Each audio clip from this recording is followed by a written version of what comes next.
చక్కని సీతకి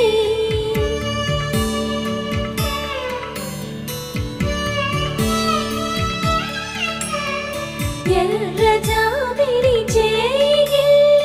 రాముడేడని అడుగుతుంటే చూడలేదని పెదవి చెప్పే చెప్పలేమని కనులు చెప్పే నల్ల పూసై